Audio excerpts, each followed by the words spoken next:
As you know, very recently, Netflix released the Mr. McMahon documentary that I think everybody who's been a wrestling fan has been kind of clamoring for. At the very least, we've been curious about it because even if you like the documentaries, even if you're interested or not in Vince McMahon as a person, you kind of wanted to see what was going to happen when this documentary was released because it's Vince freaking McMahon. It's like suddenly if God decided to release a documentary and like tell us all about what it is, how it works, like all the crazy, questions we have about the universe and everything in our existence, maybe we're gonna get an answer to that. That was really the appeal for me and for I think a lot of people when it came to this documentary.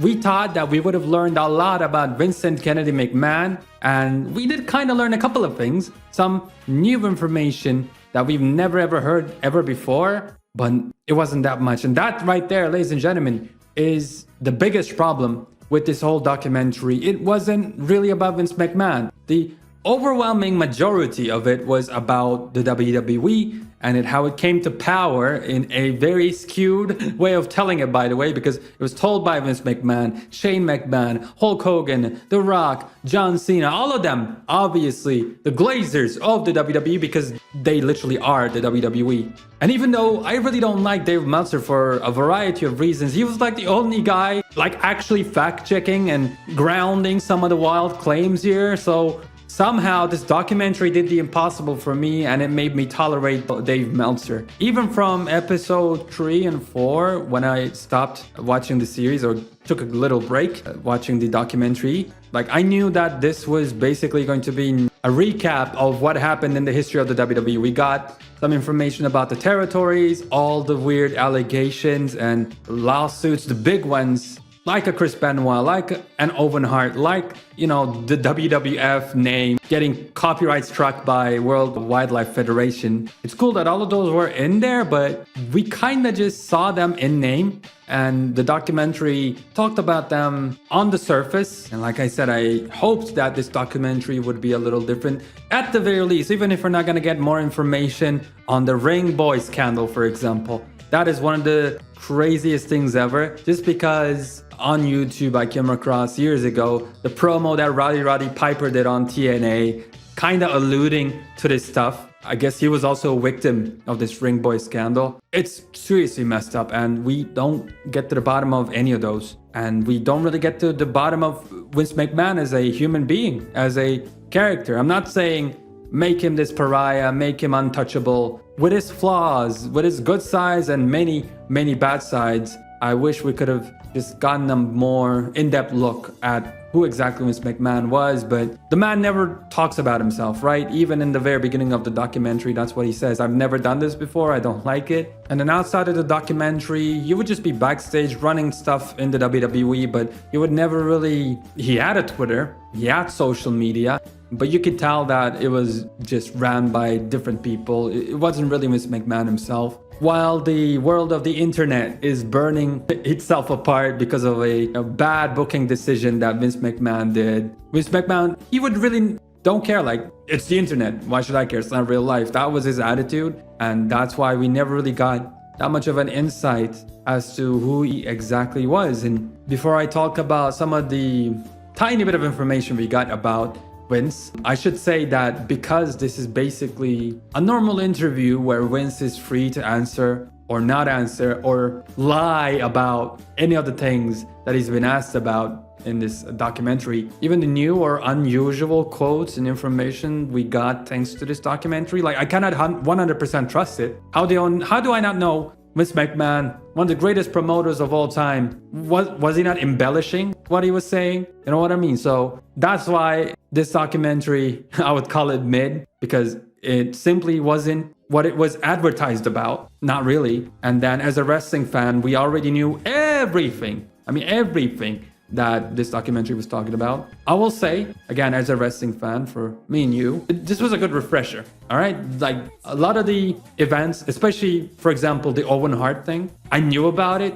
I watched many videos about it back in the day, and I had an overview left in my head about it, but hearing about it one more time, and then also them showing Owen Hart's blood literally in the ring as the show is going on. And then Jeff Jarrett cutting a promo about puppies, They didn't even pivot and change the show. Owen Hart literally died in that ring, and this is what they're doing. That type of stuff, like, I kind of forgot about those. And it just made me remember and put things into perspective for me. And it really just shows how much of a psychopath Vince McMahon is, man. Like, he's done some great things. I will not take that away from him, but Jesus Christ, you know, he basically stepped on anything and everything, whether it's morals, other people, his own feelings, as he states in the documentary. He stepped over everything, and that's insane. But yeah, getting back to my point about Owen, like, you all know, especially when Vince was around just a couple of years ago, he would rewrite Raw and SmackDown as it was happening. Not even minutes before, no, as the show was freaking happening. So why couldn't you do that with the Owen Hart thing as well? Because we didn't know why he died at the time, sure, but we knew that Owen Hart had passed away after what happened. You made JR announce it to everybody.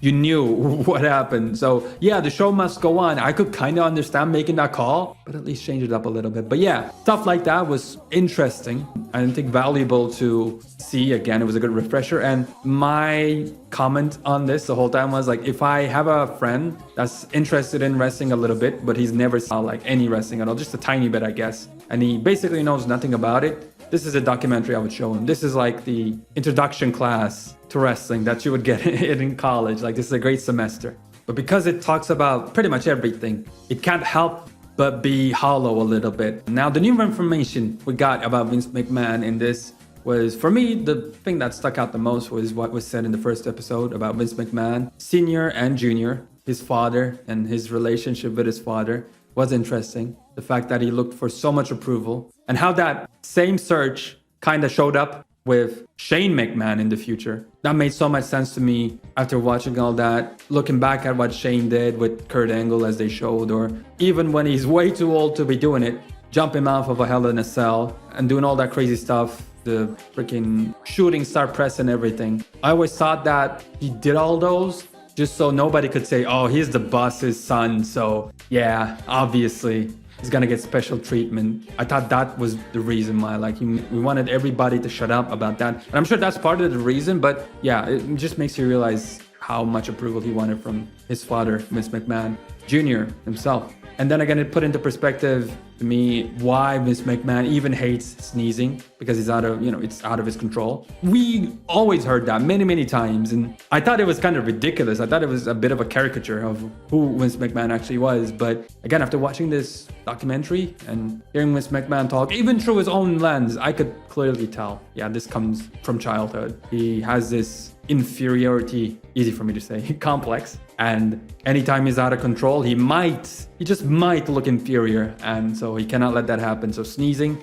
might as well not exist for him. Another tidbit that I never heard before was, maybe this was said everywhere else, I don't know, but how he took care of his suit. It was like just pristine. We saw a bit of a footage as he was working out recently, maybe a couple of years ago, and like the guy's doing hammer curls and he's just going crazy, like he's about to kill the man in front of the mirror. That's how intense he was, even at that age. And again, I always heard and knew about his work ethic, of course, it's freaking McMahon, but just seeing it come out, even when he's just working out casually, that was crazy to me. One thing I thought that was interesting is, again, and this is a big part of the reason why I'm saying we kept hearing everything from Vince's lens, or like people who are really in favor with the WWE. Those are the people who spoke, besides, Bret Hart. He was a GOAT. Tony Atlas as well, man. My new favorite person ever. Tony Atlas was also pretty good. But Vince McMahon said how he took control of the WWF with another W at the time, of course, or WWW, whatever.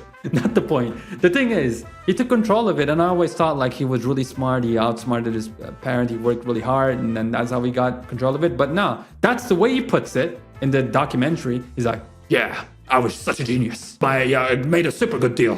And they didn't believe that, like I could manage the company. But nah, Vince McMahon Sr. literally gave the company to Vince McMahon Jr. He literally had everything, and all he needed to do was make money and pay it back. But he had complete control of the company. So like his only challenge was to really just run the company and not lose money. That's it. Even if he made a bit of money, I think he would have been fine. It really just seems like the Donald Trump small loan of $1 million type of story, That's why I got really a bit angry, and I thought it was unjustified when Miss McMahon said, oh yeah, Shane wanted to get the UFC, And I told him, hey man, if you want to buy the UFC, take control of my company or do something else, make the money and buy the UFC yourself. Like, that's not exactly what happened with you, Vince McMahon. Your father gave you the company. Also, side note, I really thought it was interesting how Vince McMahon Sr. initially didn't want to sell or give his company to Vince McMahon Jr. either. And the same thing happened with Shane McMahon and even Stephanie McMahon almost. Yeah, not almost. Stephanie's out of the picture, at least for now. Obviously with Vince McMahon gone now, maybe Stephanie will be back as well, but we still don't have an ending to these court cases and all the lawsuits against Vince McMahon, so we're gonna have to see. Might affect Stephanie and Triple H as well. It's gonna be interesting. But yeah, my man basically had the company, paid off his money, and then destroyed wrestling as we knew it. Sure, he made maybe wrestling, or as he calls it, sports entertainment worldwide, by destroying something else. And that was the territories. That changed wrestling as a whole fundamentally, because now a lot more people were seeing what wrestling was, and it was going to get exposed one way or another, with social media coming around as well. So it's an interesting thought exercise, I guess. If Miss McMahon kind of stood in his own territory and didn't do what he did, would we still have wrestling today? I don't know, because again, social media was going to be a thing, whether you like it or not, and wrestling was going to get exposed. So maybe you could even argue that Vince McMahon doing all of this was just beneficial in the end, and it's what kept wrestling alive through the years where social media came into prominence. Another thing was that I found really interesting about this documentary was when Vince was talking about his inspiration when it came to his in-ring character and the type of heel he wanted to be. Now, I can't remember the original wrestler's name for the life of me. The Doctor something. Man, I can't remember. But Vince talks about how he imitated his walk, his demeanor, and the inspiration was clear as hell. I mean, he was doing basically everything that guy was doing, but in the Vince McMahon way. And I think that was, again, coming back to the fact that he's a freaking psycho. You know, everything was tuned up to 11, but at the same time, he drew all of his emotions and everything that he did in the ring in front of the camera from a real place that he experienced. How he talks about, oh yeah, I was acting like an evil businessman. Mr. McMahon is a character, it's not me. You know, as a kid especially, that's what people did to me because I had less money. They thought I was lesser than them, and the whole time it just, to me, it seems like he's in complete denial that you are actually what you hate, Mr. McMahon. You just don't want to see it. Like, the type of coping that he was doing in the documentary interview is exactly what Mr. McMahon, the character, would do as well. And his biggest glazer, Bruce Pritchard, in the doc, even he was saying like, yeah, the character and the real Vince, they're not really separated. But again, that's when it's good, man. That's when you get amazing characters. Everybody's like that. I mean, Stone Cold, John Cena, any wrestler who has etched their name in gold into the world of professional wrestling, they just find an aspect of themselves, maybe many aspects, and then turn that to 11. It's a cliche, but real recognizes real. When something's real and genuine, we all recognize it. We all get behind it way more. And whether it's good or bad, it is instantly more interesting to us. So that's why me, and I'm sure you and many of us also wanted this documentary to be just that, more real, more genuine, like we've never seen McMahon before. But yeah, it isn't what it was. I'm kind of disappointed in it, and it's kind of mid, but the production quality, because it's Netflix, it's pretty good. And again, it's a nice refresher about all the big stuff that I'd say every professional wrestling fan should know about. But yeah, that's just me.